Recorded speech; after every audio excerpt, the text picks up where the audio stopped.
about a breaking news that is coming out of West Africa.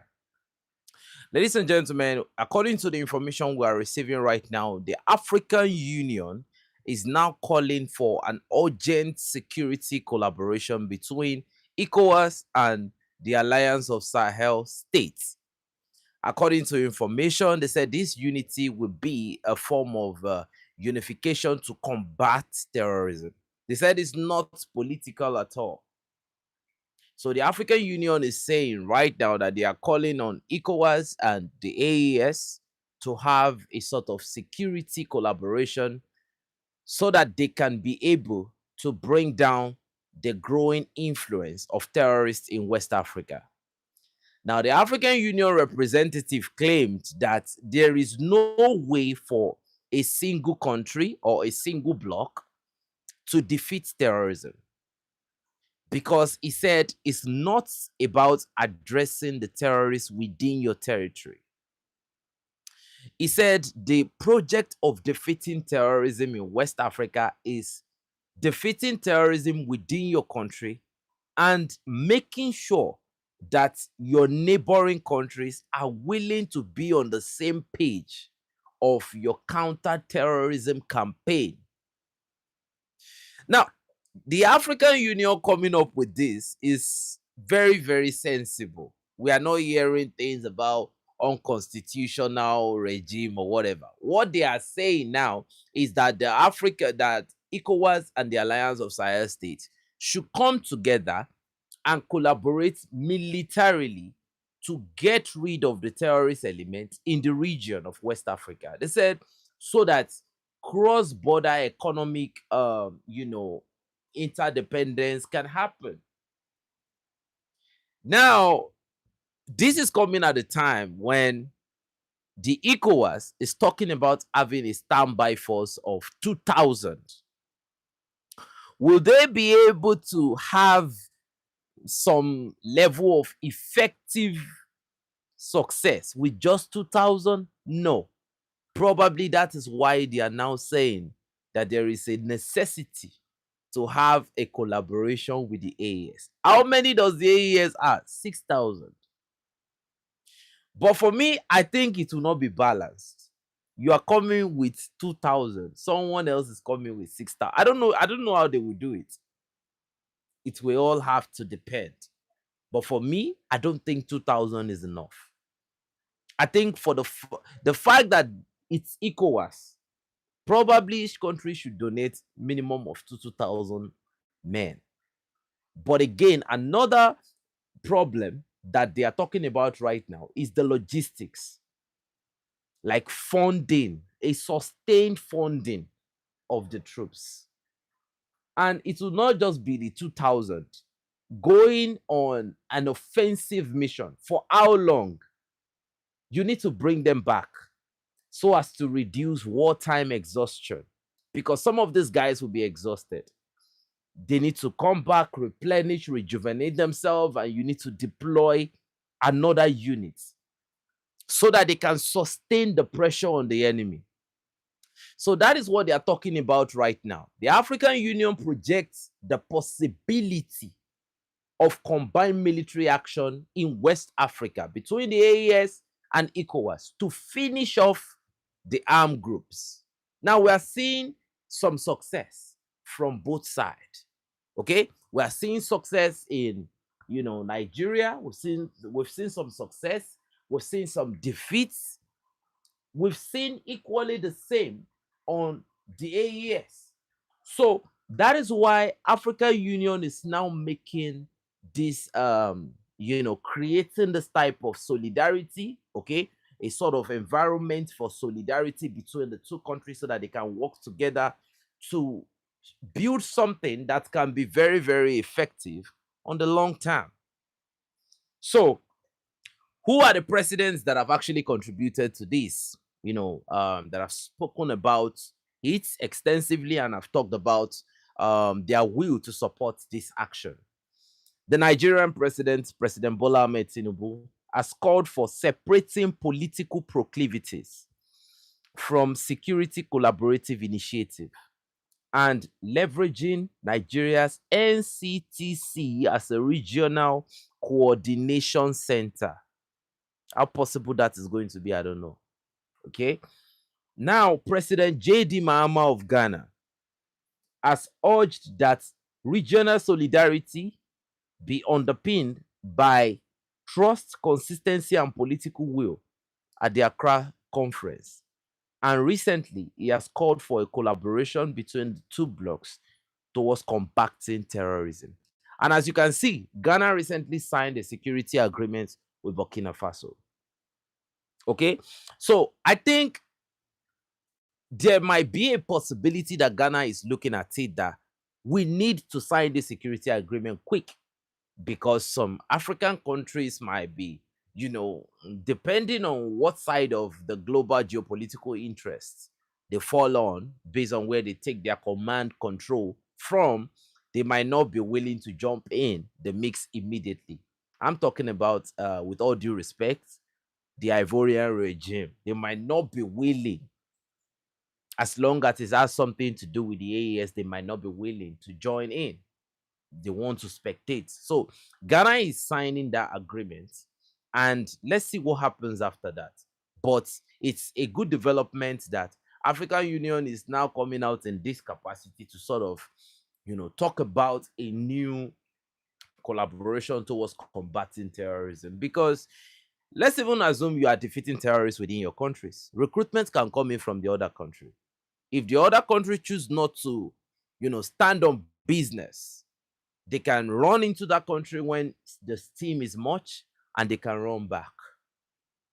So it's time for everybody to combat these jihadists, because the plan is big, the plan is huge. And I think we are already in the black winter. Either you like it or you don't like it, we are already in the black winter. And it's going to be a long winter. It's not going to be a short one. It's one war after another war after another war. And these wars are not common wars. These are attritional wars. If you look at the one in Russia, Ukraine, is dragging on for a while. If you look at what is going on between Iran and Israel right now, it's dragging on a little bit.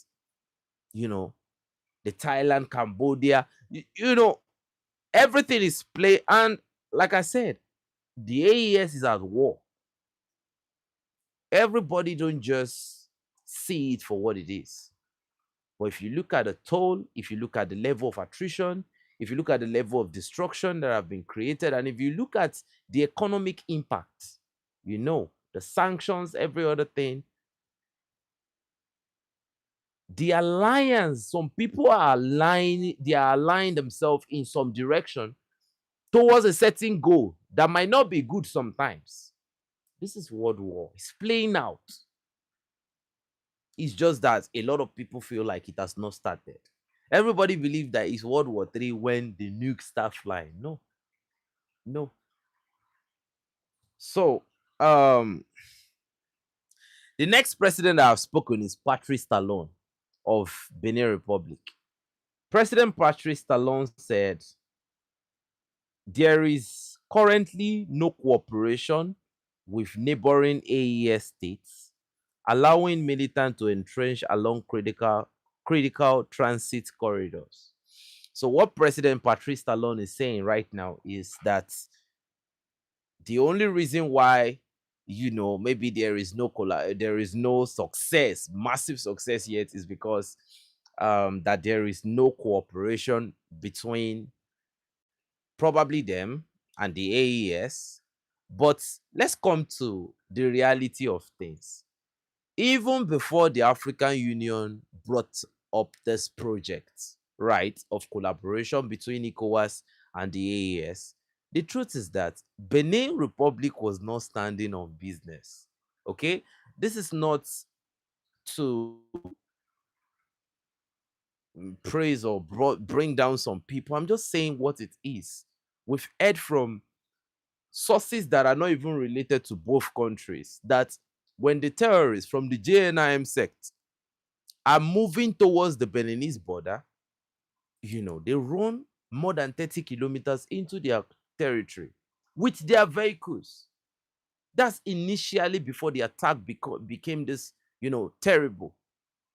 Now, another thing is, I am beginning to look at the northern Benin situation, and I kind of think I'm beginning to ask questions that can we really, really blame these people? Because the steam is not really coming from the north alone. The steam is equally coming from the eastern part of Benin Republic. Okay? Why is it coming from the eastern part of Benin Republic? It's coming from the northeastern part because the Boko Haram, the Lakurawa, the Islamic State in West African province, the Wulo Wulo, they are coming equally from Nigeria and they are hitting that same north. So if you are a soldier in that region, you might definitely think that you are overwhelmed. Most especially those that have been deployed, to those neighboring communities. It's always helpless most of the time because you don't know where they're going to come from. So a collaboration between the two blocks would definitely be a welcome idea. So you can kindly give us your opinion on what you think about that. Several other things have been said to this effect. If you want to read more about this, you can get this information from Nigerian Tribune. You can get further information on Africa Defense Forum. Yeah, and the UN Security Council. These are the three sources that, but for the West African information, you can get it from Nigerian Tribune and you can get it from African Defense Forum. So this is the first meaningful contribution we are seeing from the African Union towards, a peace movement in West Africa, towards, addressing the issue of organized crime, terrorism, drug trafficking, because this terrorist element, they equally traffic drug through this corridor. And apart from that, they are into illegal mining operation. Like if you look at Zamfara State in Nigeria, everybody continues to tell you about Zamfara, Zamfara, Zamfara. But what we have going on in Zamfara State is that there is a massive illegal mining of lithium and also the mining of gold locally. Okay. So, and we know that when you have this illegal operation going on, you will have a lot of explosive that are going to be illegally transported in. We know that the Alliance of Sahel States has actually captured a lot of illegal, shipments, right? But the question is Nigeria standing on business? Is Cameroon standing on business? Chad, to some extent, have really, really been trying when it comes to their border. Nothing comes into Chad without the knowledge of the Chadians. That's what I can say right now. Nothing goes into Chad without the knowledge of the Chadian authority. The border of Chad is one of the most secured border in this Africa, to be honest. Even when the RSF forces from Sudan were trying to move into Chad, they met fierce resistance. The RSF lost soldiers, the Chadians lost soldiers. The Chadians continued to bring reinforcement to that front line, and they were able to push the RSF back deep into Sudan. So the Chadian forces, I mean, when it comes to fighting, those guys, I don't know if I would say they love it. So what I would say for now is that if nothing goes into Chad, except if they are really, really part of the business. So for me, I think a collaboration between the blocks would be very, very fantastic. Now, we have a very, very important thing to talk about right now because things are changing. The price of gold will soon increase, hit the roof. And also the price of oil. According to Reuters, in the next 1 week, they said the prices of oil will be unbearable for many nations. Why? Because of the war going on between Iran and Israel and a region, the Persian Gulf, where more than 20% of the global oil supply comes from. has been blocked, which is the Strait of Hormuz. So as we speak, a lot of tankers have dropped their docks. They are not moving out of the Strait of Hormuz because Iran has actually blocked the Strait of Hormuz. Now, this is going to make the price of oil to jump, right? But this is the time for Africa, if Africa has any type of sovereignty, this is the time for Africa to really, really have fun. Okay? Have a lot of fun. What do I mean by having fun? Nigeria is one of the biggest oil producing countries in the world. Nigeria is part of OPEC, and we have few other countries that are touching that bar where Nigeria is. Okay. Um, Apart from that, there's a lot of gold in Africa, right? In almost every country in Africa, you have gold. Now, you have oil in some selected countries. You have Namibia, you have oil in Ghana, you have oil in Niger Republic as another super large reserve, right? And you have the Chinese companies there for processing and all of that. You have in Nigeria, right? Now, there is a problem, okay? The problem is, does Nigeria have sovereignty? This is the time for, and I can say categorically that Nigeria would have had the capacity to supply the entire Africa if the entire Africa was depending on Nigeria alone. Let's even say Nigeria has that capacity to supply everybody. But the thing is, the US is already in Nigeria. And part of the job of the US in Nigeria is maritime security. So, I don't know. The affairs of Nigeria is being meddled with heavily. So, the thing is, even if the prices of oil jumps through the roof, before, initially when the Dangote refinery started operating, Nigeria was selling the oil and they were buying the crude in local currency. Then few months before the United States came, we discovered that, the refinery started selling everything in dollars. Before they started selling everything in dollars, we were hearing rumors from anonymous sources, people like Mike Arnold, who is probably, working for some certain organization. They started saying that Dangote was one of the people funding the jihadists in Nigeria. So at that point, the talk was getting to a point where that was before the Tomahawk strike in Nigeria. The talks was brimming gradually, and people were talking about a legitimate strike on that refinery.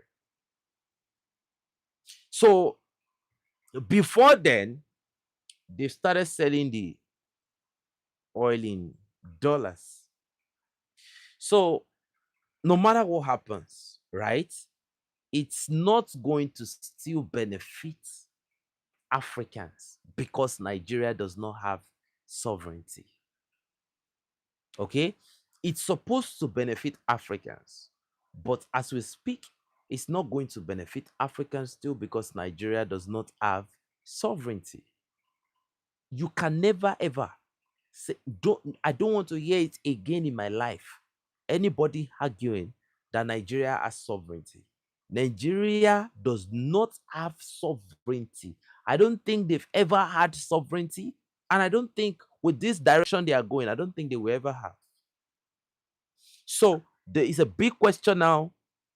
If there is a huge shift in global oil price, how will the ECOWAS bloc, right?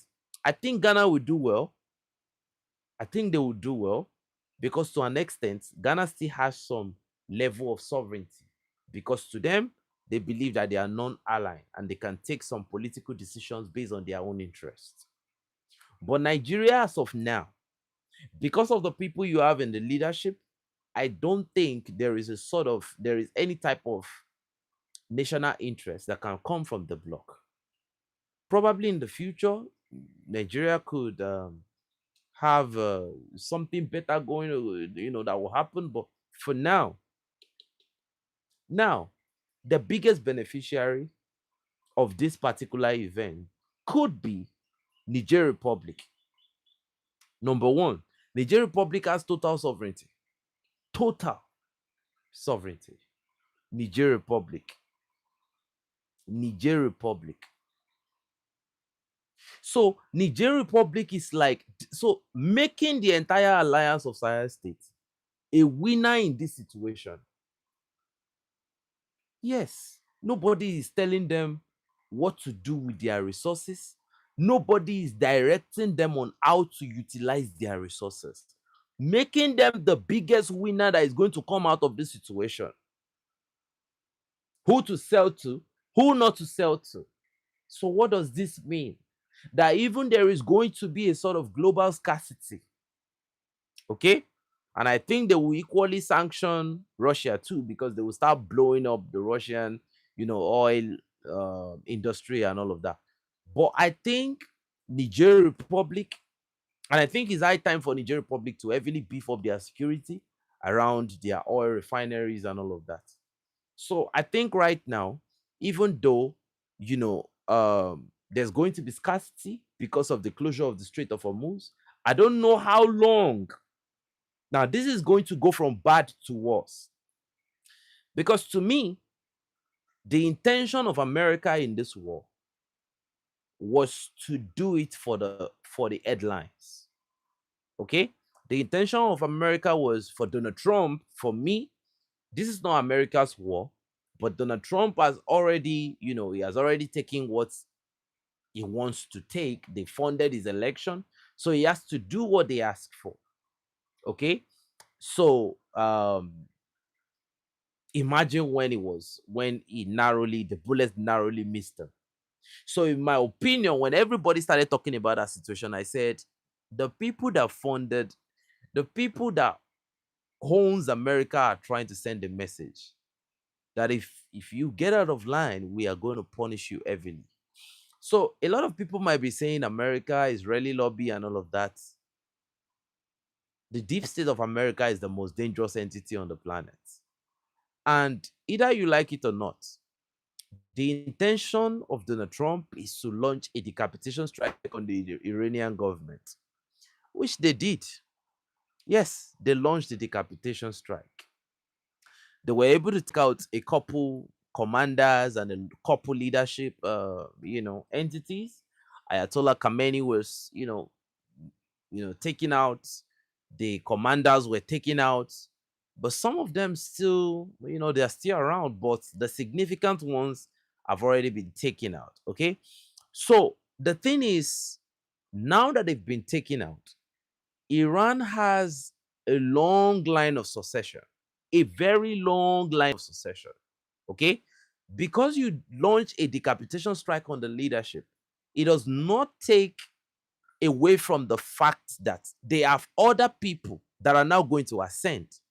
Ayatollah Khamenei has already chosen people already that, are going to replace him. So knocking out Ayatollah Khamenei, probably 86 or 87-year-old man, is not going to change anything. If not, you've only fueled the fire for these people to have the will. One thing in any combat is, number one, do you have the capability? All type of capability, the radars, the missiles, the defensive interceptors and everything, the generals, because it's the commanders and the generals that will read the calculus of combat. They are playing chess right now. A lot of people are seeing back and forth. They are playing chess. America is taking out, the leadership. They are trying to look for some of the stockpiles of missiles and take it out. Somebody among both countries is trying to knock out the dog in the other person. They are trying to take out the fight. So they're trying, one person is trying to outlast the other person. Why? It can be a short fight. Somebody is trying to make sure that Iran is trying to make sure they exhaust the air defense interceptors of Israel and probably knock out the bases in other regions where America can launch any meaningful attack from. Okay. Now, for Israel, Iran is trying to exhaust the air defense system. Israel knows this. So Israel is trying to knock out the defense, the offensive missile stockpile, the Kaiba, the Koram Shah 4, the Fateh 1, 2, like to make sure that nothing works significantly. Most of the missiles that have been shot right now, they are the old stockpiles from Iran with a little bit of some new generation hypersonic missile. So now, both countries, for now, don't fall for whatever you are seeing on social media. Propaganda is part of war. For now, if we are going to be honest, both sides is taking heat, but Israel is playing it smarter. Ayatollah Khamenei does not need to get himself killed because I think it was his intention. The old man he's not interested in running. He wants to stay right there. Let whatever happens, let it happen. But to war planners, they will say it's not smart enough. You should have, kept yourself safe and all of that. But I think Donald Trump mentally is already tired of this whole thing. I can promise you. That is why you are seeing that Donald Trump recently said something. This evening, he said he's ready to talk. Is now saying that they are ready to talk is like saying, yeah, we've achieved our aim. Israel wants this war to continue. Donald Trump wants this war to be concluded. Like we've done what we have to do. He's a man for the headline. But the problem now is that Iran wants a real war. And the friends of Iran, which is Russia and China, somehow, some ways, have given them some capabilities before the war that we don't know of. They want this war to drag on. They want to keep America in that war. If it's going to be in the interest of the Iranians, it's their business. China would not really want this war to drag on. And they might, because it will only means that Russia will supply them, which is faster from Russia to China. Okay? China buys majority of our oil from Iran. So this is going to be long. So what am I saying? The longer this war gets, the longer the Strait of Hormuz will be closed. The longer it gets, the more the price of oil will inflate. If it inflates, it's going to affect the global economy. And in turn, it's going to affect the prices of goods, the prices of food, the prices of everything is going to jump. How many people have that economic capability to withstand that pressure? So this is going to lead to a chain of negative effects. The Black Winter is here. The Black Winter is here. So for those that want the war to go for a very long time, you have to look at it properly and think about how it's going to affect everyone. Because if you think that it's not going to affect everyone, then it's a joke. It's going to affect everyone. This is the Black Winter everybody is talking about. Because if this war drags beyond a month, right, then problem will start happening. Because right now you can see that Britain said they will join in. France said because their base have been hit, they will join. So now multiple interests will start coming in. Some Israeli Influencers in America have said the next target for them is Turkey. How will Erdogan react to this? So the more it drags on, the more the problem, and it's going to affect the common man. America is going to lose money. Iran is going to lose money. America is going to lose soldiers. Iran is going to lose soldiers. Israel is the only one in this conflict that does not care about what is going to happen. Israel they want to damn the consequence. Now, this war will become very, very dangerous in probably 3 weeks' time, because this is existential for both sides. I probably think Iran is not going into this war with a mindset of completely crushing Iran. But I think Israel has the mindset of completely crushing Iran, even if it will take leveling the whole Tehran. And I think if it gets to a point where Iran is overwhelming Israel, Israel might reply with a nuclear weapon. It's just a lot of things right now. People were protesting. Missiles have been launched into that location. So, and people are already injured this evening. People are already injured. So, if Israel is threatened, right? See, when you threaten bullies, sometimes they can do anything to save face. Okay? They will do. You can see that the internet is being censored in Israel. You don't even know, you don't have the full information of what is going on. Okay? The thing is, anything that happens is going to cause a major issue. If they launch nukes, if they start launching nukes, what will Iran do? Remember, there is American base in Morocco. There is American base in Nigeria. Iran is close. The people that Iran is closer to, they are getting slapped right now. Right? Just imagine Nigeria was within range. Okay, imagine Ghana. Ghana and Nigeria was within range of the Iranian missile. They will be collecting right now. Matter of fact. And you know the irony of the whole thing? A lot of people have this wrong mentality. Americans are in our territory. The American soldiers are here. We are safe. The question is, has the terrorism reduced in Nigeria? No. Americans are in Bahrain. Bahrain has taken the biggest slap in this fight. All for what? Having American troops in your territory. So there is a lot that will happen after this war. If Iran comes out on top, which to me does not look likely still, just because of the fact that these people might get paranoid to the point that they might introduce tactical nuclear weapon. They might. It's very, very possible.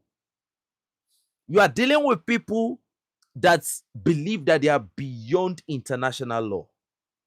Yes, they believe that they are beyond international law. International law is for Nigeria. International law is for Kenya. International law is for Mozambique. International law is for people that are not strong. People that don't wield an enormous level of global influence. It's not what has anyone done to Israel for what happened in Gaza. Nothing. So they believe the ICC was it not created for African countries? So those people believe. Look at the president of the United Kingdom. The narrative going on in Europe right now is that Israel is fighting a glorious war. 170 have been killed at school. I know. So it's a back and forth. And they will lose people. So, like I said, I don't know. How long will it take before Russia and China steps in? Even if I don't think that they will step in, right? I don't think. Now, Iran has come out to say that they don't need help. They said for the next 2 years, they won't need anybody's help based on what they have. But my question is, what if something happens and they blow up your reserve? And just let's say something happens. Because the way the war is going, the way the back and forth is going, to me, it seems as if there are assets on the ground that are giving precise coordinate of what and what. I kind of believe there were people that exposed the operational security of Ayatollah Zayed Ali Khamenei before the strike came in. There were people that confirmed he is here. This is where he is. Give us a confirmed report on his location, and there were people that really confirmed that he was there before that strike. Donald Trump said it categorically that they know he's there. So if they are not using the GPS and they are not using Western applications, right? Even though X can do whatever, okay? Any Western application can be used to geolocate anybody, can be used to compromise the, the communication security of anyone. I think there are assets on the ground already in Iran, even though if they are not kinetic. Remember that the people that protested, the assets that protested, are still inside Iran. Yeah, he wasn't hiding, but they don't know if he was in his apartment or not. So there are people on the ground.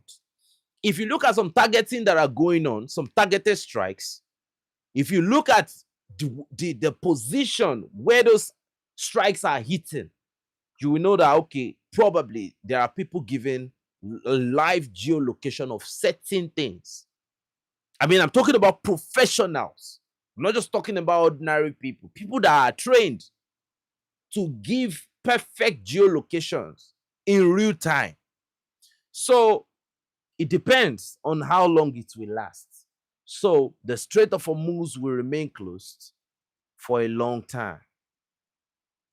This is wartime. Okay? Nobody will be able to predict that he will be in his apartment at this period. It's wartime. Okay? And there would have been some early warning intelligence that it's about to go down. They said his securities told him to move to a safe place. But he said until they can get all Iranians to a safe place, that's when he will consider going.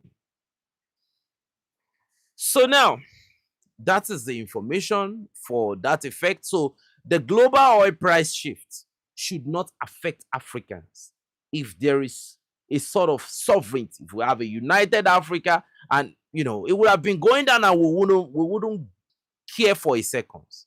In fact, Nigeria would have been the biggest winner in this situation. Why?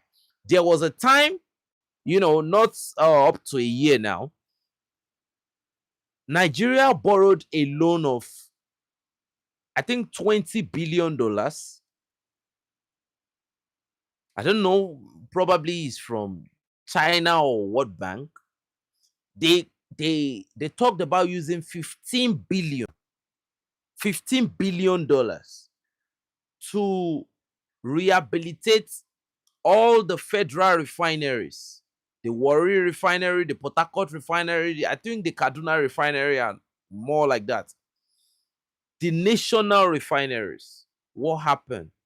3 people distributed the money and they embezzled it. I know there are appendages, there are people that also stole part of the money, okay?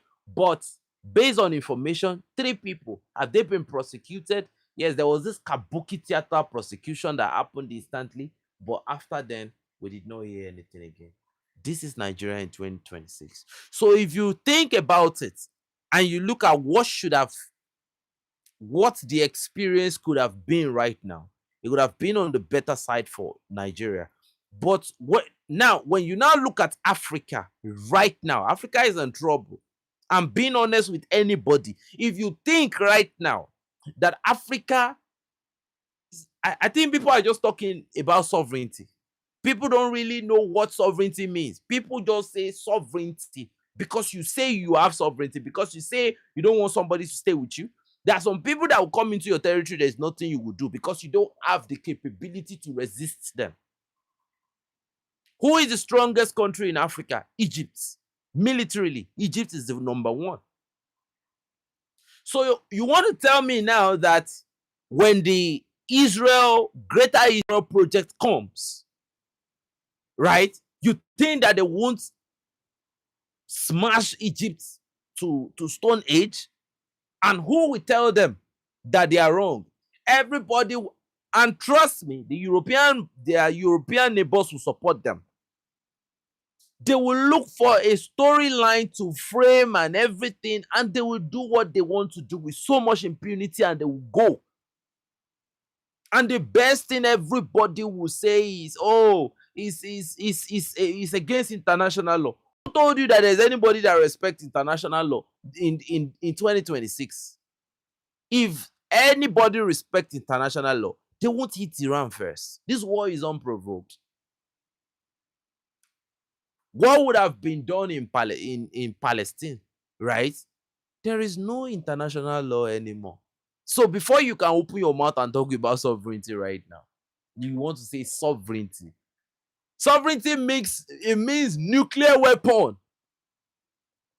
Sovereignty means nuclear weapon. I'm not talking about two.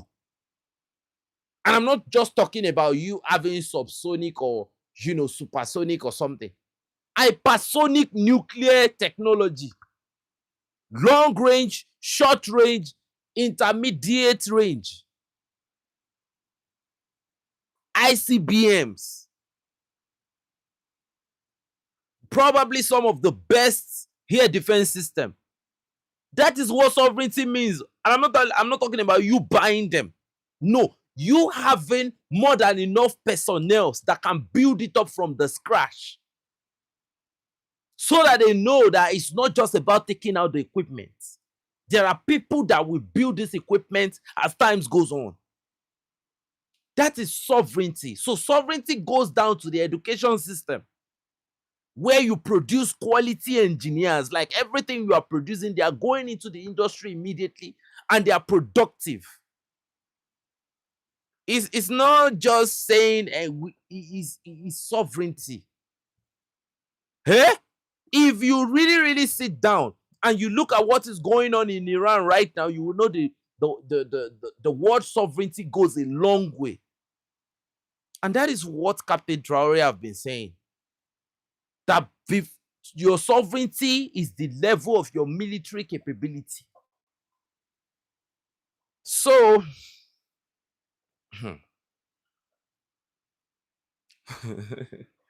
so now we have another information, right? Captain Ibrahim Traore called the Black Winter and AES. Okay. This particular information was posted by Western media. I was shocked when I saw it. They said a certain African president said we are living through Black Winter, and here we go. Jackson Inku too posted something about Black Winter today and AES, because if you look at it truly, yeah, it's Black Winter, where we've just entered March. So winter has not left. It's still, sometimes when you are walking, you still feel that you still have that feeling of winter. Okay? But you can see the chaos going on. He calls it, maybe necessarily not Africa, but it's upon us. It's upon us. And if you look at the way he described it, that when the Black Winter happens, the people that comes out of the war, the people that survive after that Black Winter war, he said they will now have to come together and decide if they want to join hands together against the imperialists or they want to continue being slaves. So now, if you look at the escalation in the Middle East, you will definitely know that after this war, I don't know how long it's going to last, but after this war, the people that survive in the Middle East Because it has not started. Don't think, see, we're going to get to a point in this war, you will be tired, you will be exhausted. You won't even want to hear anything about what is going on in the Middle East again. Now, the thing is, he said after the war, everybody will have a rethink. And you cannot tell me that after this war, there will be some countries that will want to have US boots on the ground in their country again because of the level of damage, economic damage. Don't just think about the missile flying. No, tourists will not want to be here again. Businesses will crash. It's not just war. So, we have an information from Niger. Multiple MPLJ terrorists have been killed in Niger Republic today after reconnaissance mission compromised the MPLJ group operational security. Their location was found and the intelligence were transferred to, from the ISR unit. It was transferred to the area component, and they moved, and multiple strikes. After the multiple strikes, the ground troops moved in and they cleared out the entire region. What did they find? Vehicles were recovered. 3 Hilux vehicles with the MPLJ tag was recovered. Motorcycles were recovered. 9 AK-47 rifles were recovered. 1 pistol was recovered. I'm talking about things that were recovered intact. Some of this rifle could not be recovered because they've been burnt. Okay. Now, 13.5 million CFA franc. God. 13.5 million CFA franc was recovered from the MPLJ terrorists. 13.5 million CFA franc in cash. In cash. Then they print and they put them for their hand. In cash. 1.2 million naira was recovered. So it's now 2 things. What's it called? The CFA franc was recovered. The Nigerian currency was equally recovered. 1 point. So what does Israel want from the world? Israel wants everybody to recognize that they are the chosen people and that you must worship them. No matter who you think you are. Have you been to Israel before? Go and ask from the people that claim that they are Jews that travel to Israel. They are not even allowed to pray in the same place with the Israelis. A lot of people don't know a lot of things. So, they recovered Starlink antennas, like multiple Starlink antennas. A Turaya satellite phone was recovered from the terrorists. 47,000 rounds. Over 47,000 rounds. Because according to the report, it said 47. Oh, thank you, brother, for the donation. I really appreciate it. 47,040 rounds of 7.62 multiplied by 54 millimeter caliber of ammunition was recovered from the terrorists. That is based on the situational report from the Nigerian operation. According to further information, they said the Nigerian army were prepared for this attack because they already got information that the terrorists were coming. So probably why they were planning the reconnaissance operation was sent to confirm, the intel that came in that there were some group of MPLG terrorists that were advancing. So before they even crossed the first village, the troops were waiting and preparing for close combat. When you look at the number of bullets that were on the ground was just so much. 47,000 rounds is not small. So now we have another information. Russia has now delivered new batch of relief material to Madagascar. That is happening today. What are the things that Russia just delivered? Russia delivers 60 tons of food to Madagascar. Okay. Russia delivers 6 cargo vehicles to Madagascar. 60 tons of food is not small. Now, you know that this hurricane, or is it cyclone? Yeah, Gizani, it did not affect everyone in Madagascar. So this is just, I think it's a city, Thomason. That's the only place. When am I going to visit Israel? See, this is a live stream. I will never ever visit anywhere close to Israel. Never. Not the US, not Israel.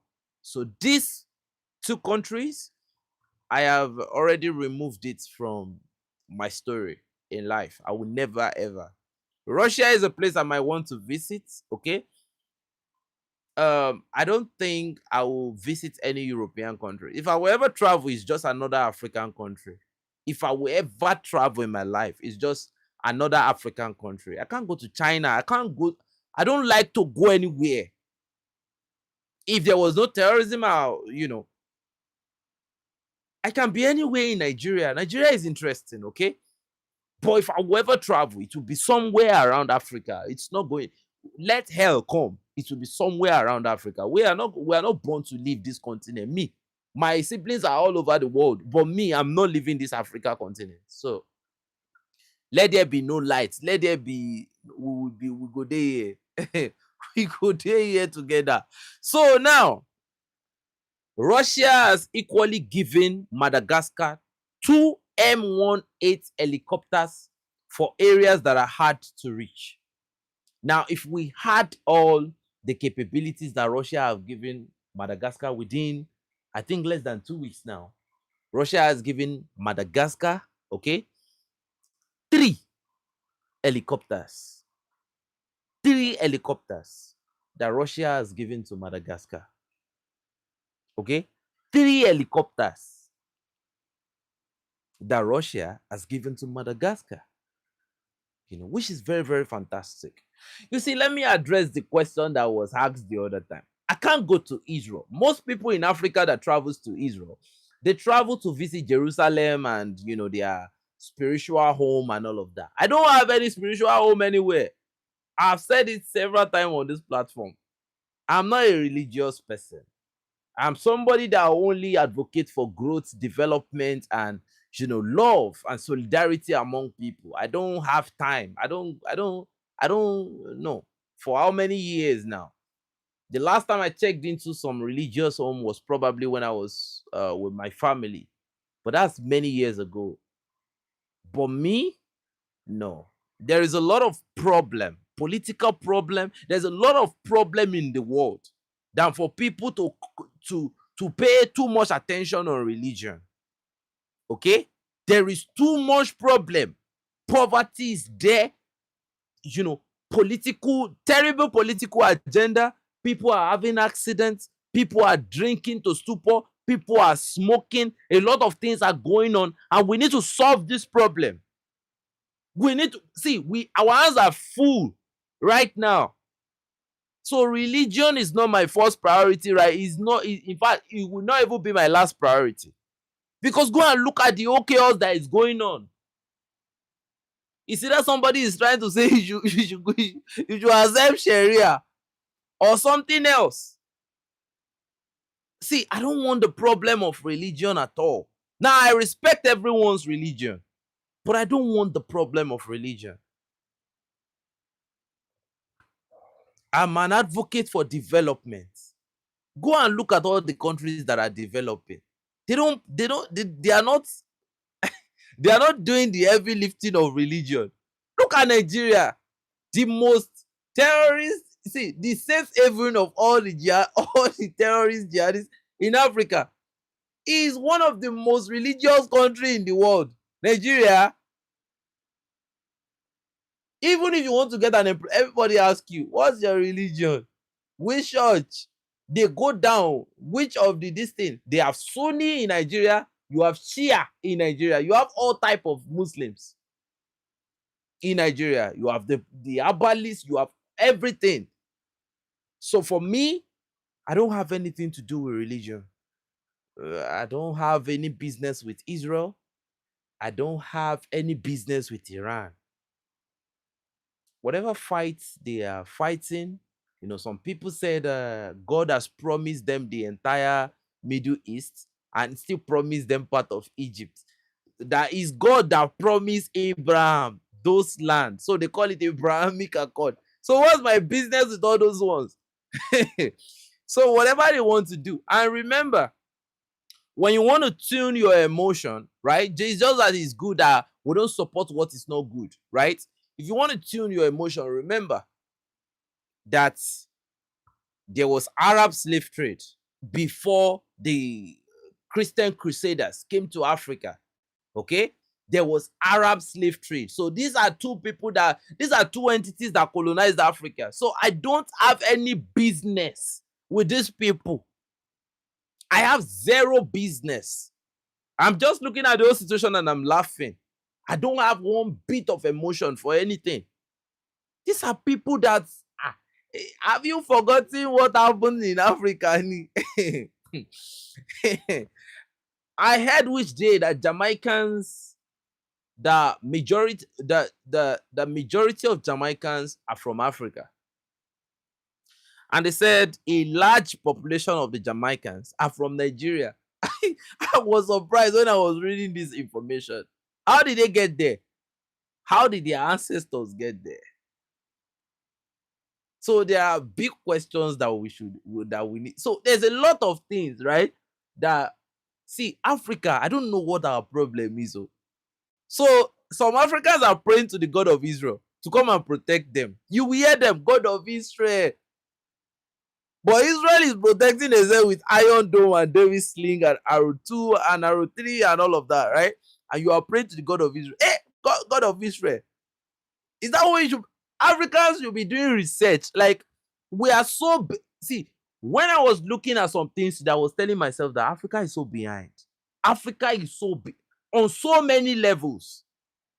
And the only thing we have that we should have used as our own leverage or bargaining chip is our resources. And what is happening? People are getting paid. And now I sat down somewhere today. Anybody that have any level of thinking faculty, when you look at the level of destruction today, you will value development than you will value stealing money. Because I know the way most African politicians are wired is to steal money. 1 year strike, the whole property you have, estate or whatsoever, is down. I was talking to somebody today. I said, can you imagine that, okay, you stole your entire country's money and you bought some real estate property in Dubai, and now Iran smashed your real estate and everything is down. What happens? So there's a lot Africa needs to work. We pray the most, but people remain the same. So going to any country that attached me to any sort of religion, the world needs peace. We are tired of this. The world is tired of everything that is going. See, we are tired. We don't want to see all this mess. We need peace. So, you don't get peace by just being, no, you get peace through strength. You slap a bully until the bully lets you leave. And one thing about a bully is that when you smash a bully real hard, next time the bully will think twice before coming at you. So now, Burkina Faso have now digitized their history. The reason why they are digitizing their history is that so that record of the Popular People's Revolution will not be lost. According to information, yeah, that's true. Burkina Faso officially has launched a digital platform dedicated to preserving the history and the memory of the Popular People's Revolution. Combat disinformation. And the third reason is to provide reliable access to data on Burkina Faso's development. So the website for this popular people's revolution or whatever they want to do with it, it's not been shown to the public. I want to see it. I want to be a part of it. I want to know how that will develop on its own. If it's something that cannot be erased. A lot of people don't know their history in Africa. A lot of people cannot categorically sit down and say it without any sort of doubt that, okay, this is my story. This is where my ancestors are from. This is so.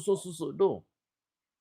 So, but Burkina Faso is moving right now to make sure there will never be a time in future where there's going to be conflict based on their identity.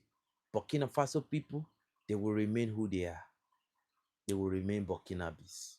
So now, I love this initiative. It's a very, very beautiful one.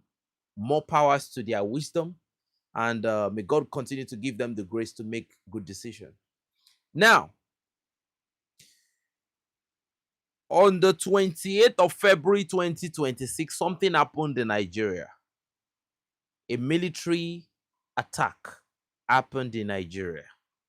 But a counter-attack has been established today. Now, what happened on the 28th of February, which is probably the last day of February? Nigerian Army Major UI Mairiga was killed by ISWAP terrorists during the morning attack. Okay, they attacked them exactly 12 a.m. That was the time of the attack in Borno State. 12 a.m. in the morning. The camp was bombarded. A lot of vehicles were destroyed. The armored vehicles they have in their camp was destroyed. Everything was brought down by the Boko Haram terrorists. Now, ISWAP is a part of Boko Haram, but it's just a different part of Boko Haram. So the Lakurawatu is a part of Boko Haram, but a different division of Boko Haram. What they did was they built Boko Haram at first. They funded Boko Haram. Then from Boko Haram, you started having different sects were coming out of Boko Haram, maybe because of different ideology, maybe because of marginalization, maybe because of beliefs that were conflicting, right?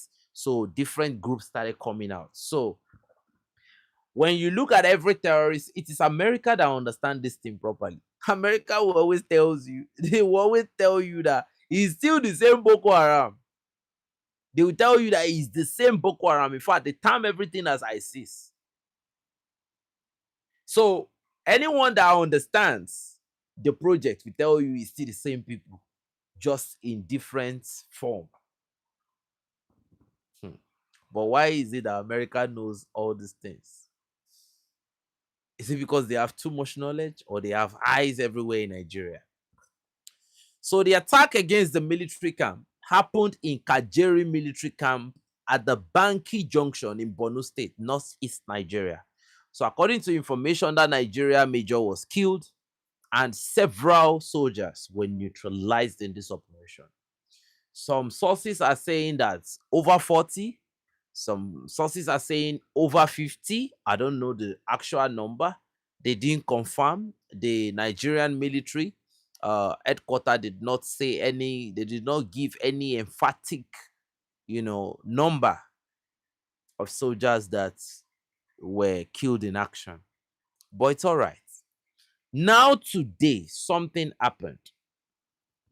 Nigeria launched a counter-offensive. And what happened? Now, you see that military base that have been captured in Nigeria, that was captured on the 28th. The terrorists are still there.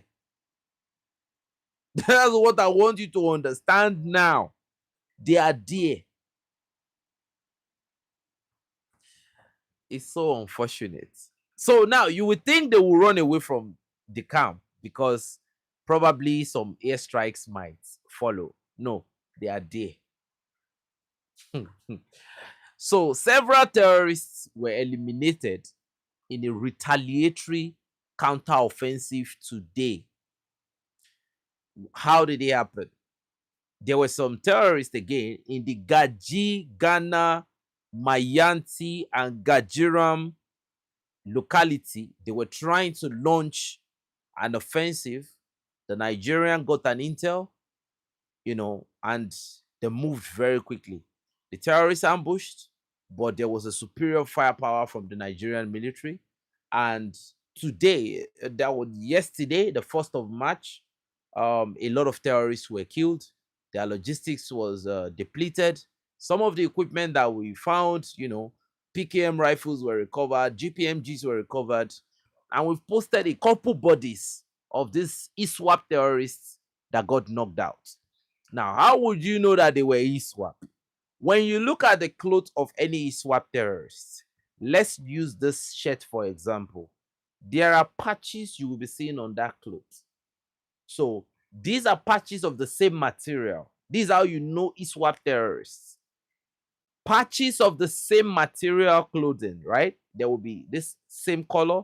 They will patch here, they will patch here. There will be a big patch at the top here. So they will patch on the side down, and there will be another big patch at the center down. So you know that this is ISWAP terrorists. That's how they sew their uniform. Go and check the body of those terrorists that have been neutralized. You will see some very uniform patching with their clothes. That's how they identify themselves. And a lot of people will look at it. Why is it that terrorists kind of appear in uniform? Are they not going to blow their own cover and all of that? If you look at the number of terrorists that you have in Nigeria right now, there's so much to the point that these people have to appear with a sort of identity, because if you do, the terrorists are all they are equally scared. They don't know who is coming for them. They don't know what is going on, and once they see you, they need a sort of identity. If not, they are going to open fire immediately. They don't know if you are a spy. They don't know what your mission is. And all these terrorist group, they always have conflicting interests, and they'll start fighting wars among themselves. So this is why most of them, you see them wearing uniform. Now we have an information coming out of Ghana. So this is to address the issue between the maritime escalation between Ghana and Togo.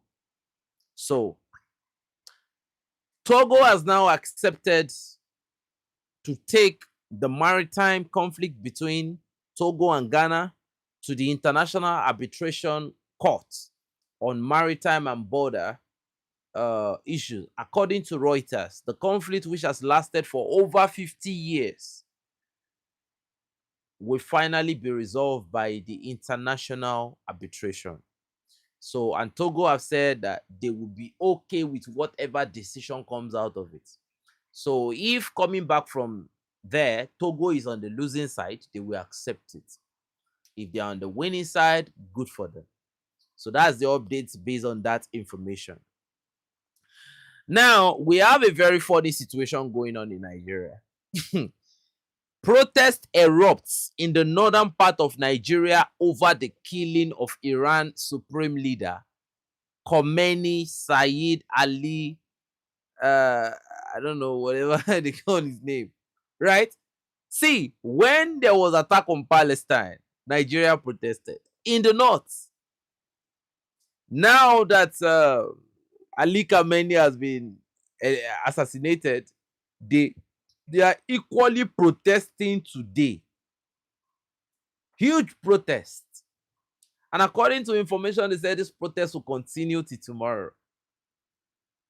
Like I think I said it yesterday, that there is a way things will get. There is a certain extent things will get, and these people might start launching some type of very dangerous attack. So I don't know what will happen, but that is what we have in Nigeria. And that's the problem.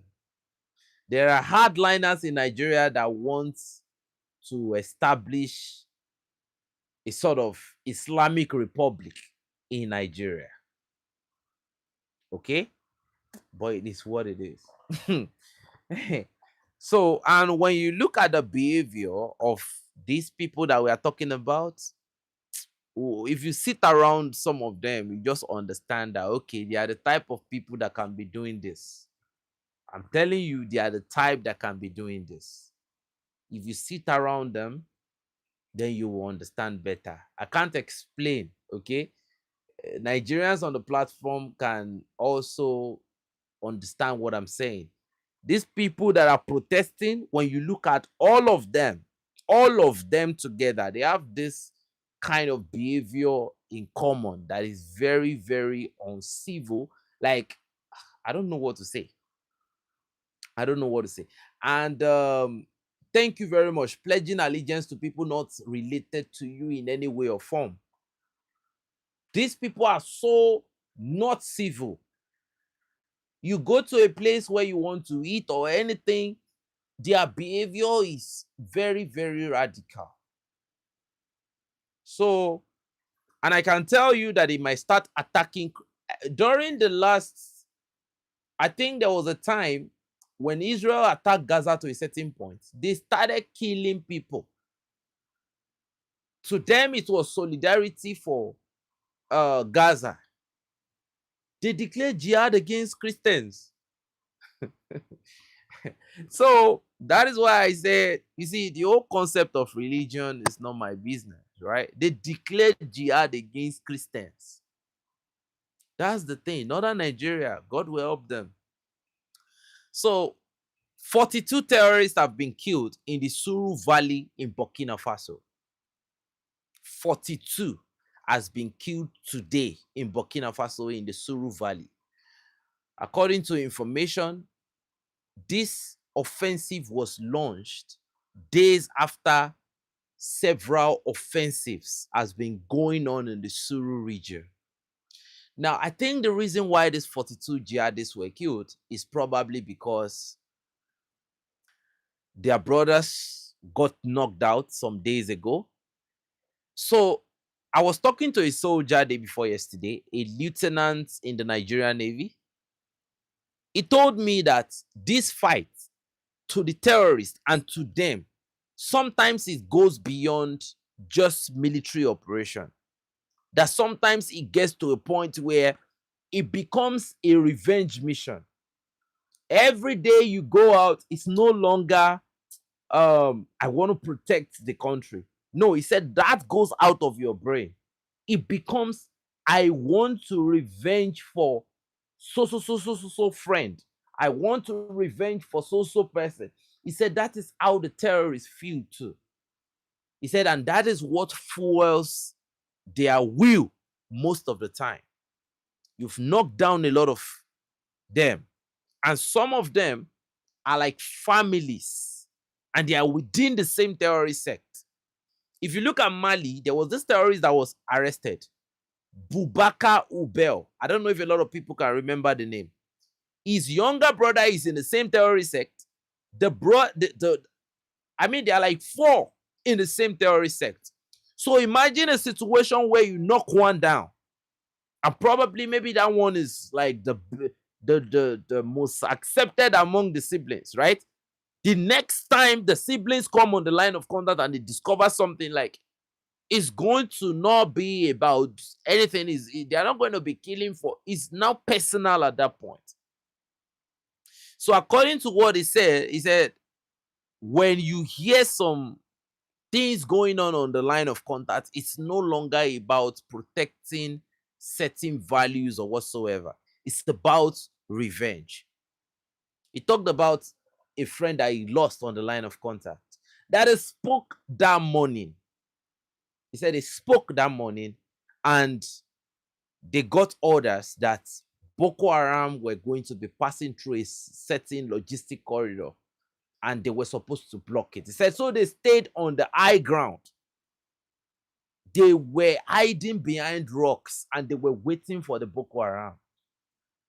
And immediately Boko Haram were passing with their convoy. He said they opened fire.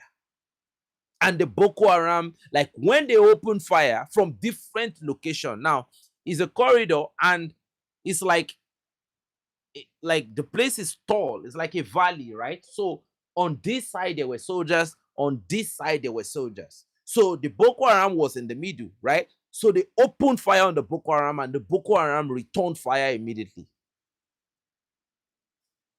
According to him, everybody were doing their thing tactically, but there was this brother that he spoke to in the morning that actually believed that he had voodoo. He had voodoo in him.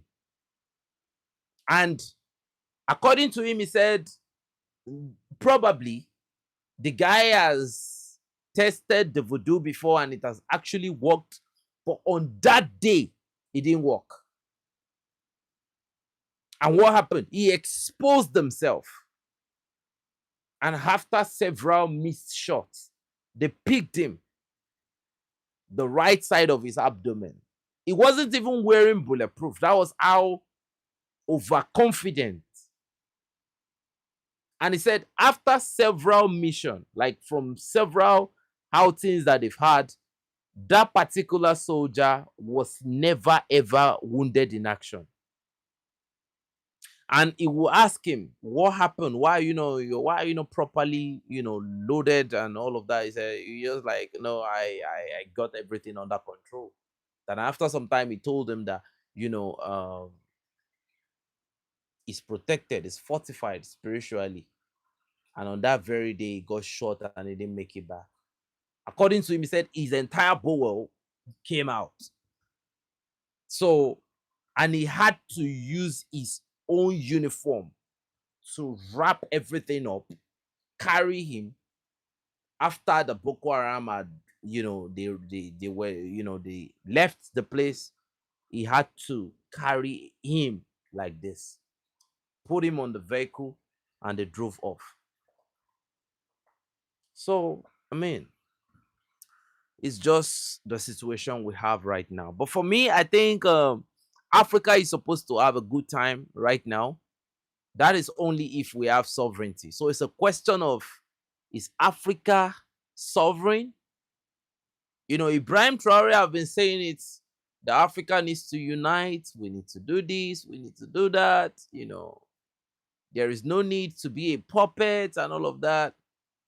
Either we like it or not. Is he not out now? He's out. He's out. He's out.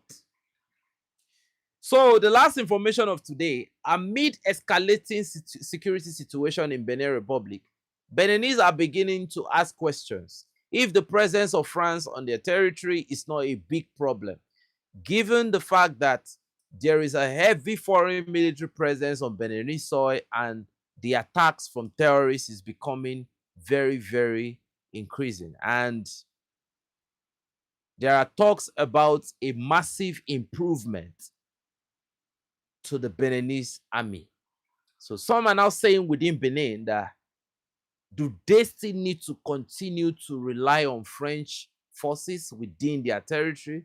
Or it's time for them to collectively come together, put their heads together, and reinforce their military with heavy equipment and probably good training?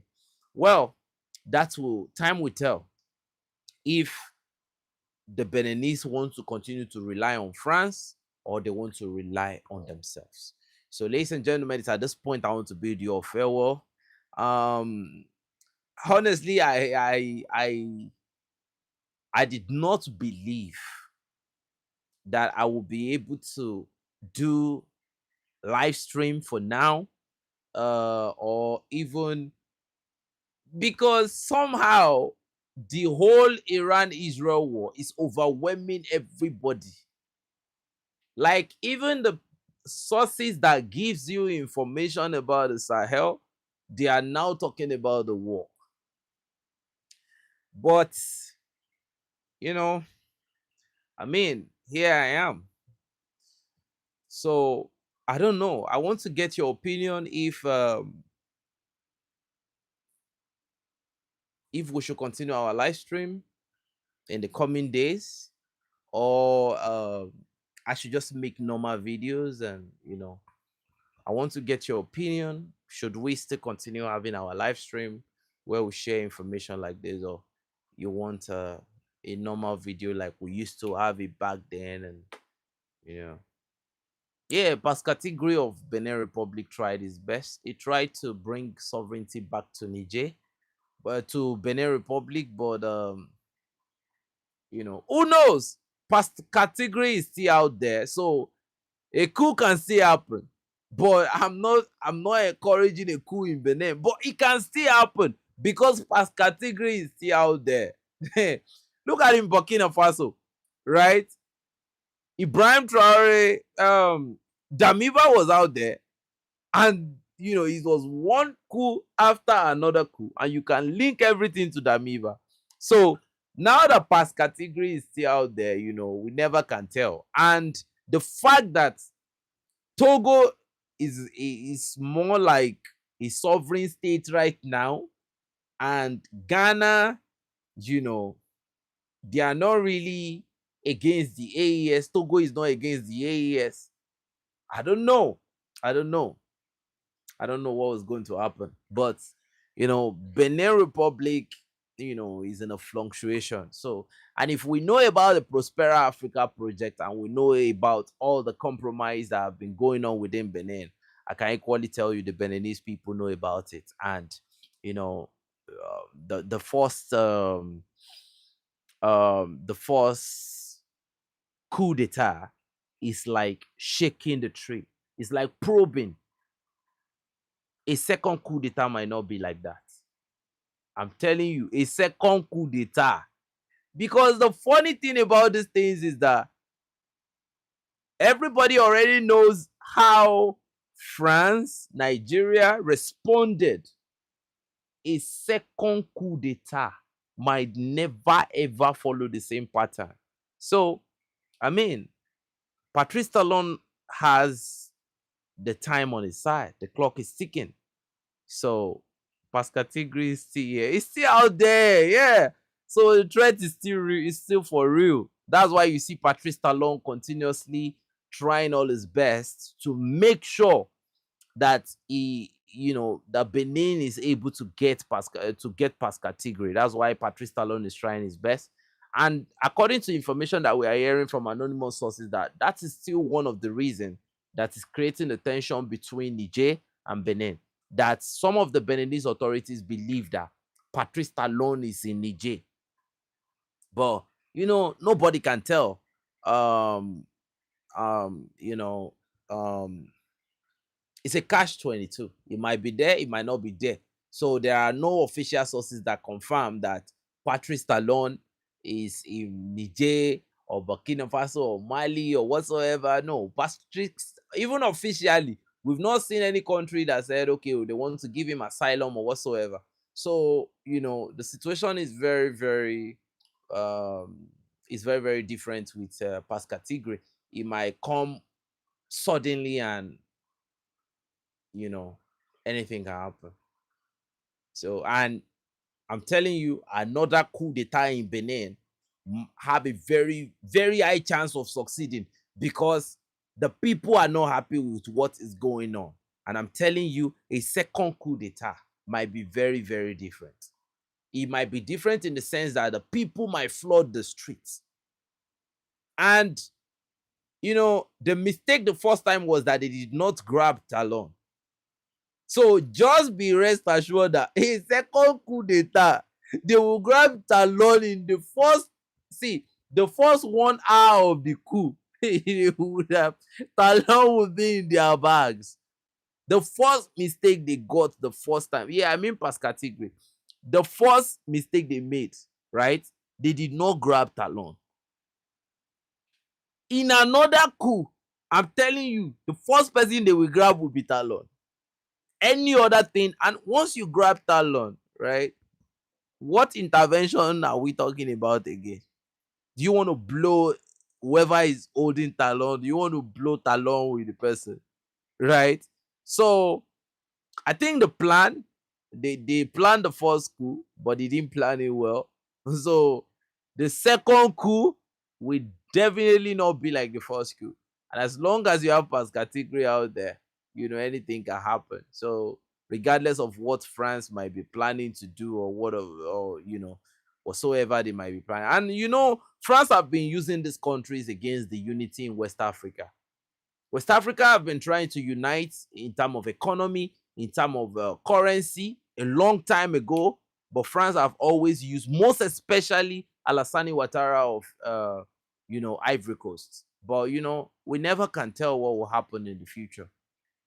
The but I can tell you that as long as Tigray is out there, anything is possible. So, and I can guarantee that that is why you see that Benin Republic, they are very, very careful right now. Before this conflict started, Patrice Talon arrested so many Nigerian people in what's the name, in Cotonou. He said they were spying on him and all of that. So he's not balanced right now.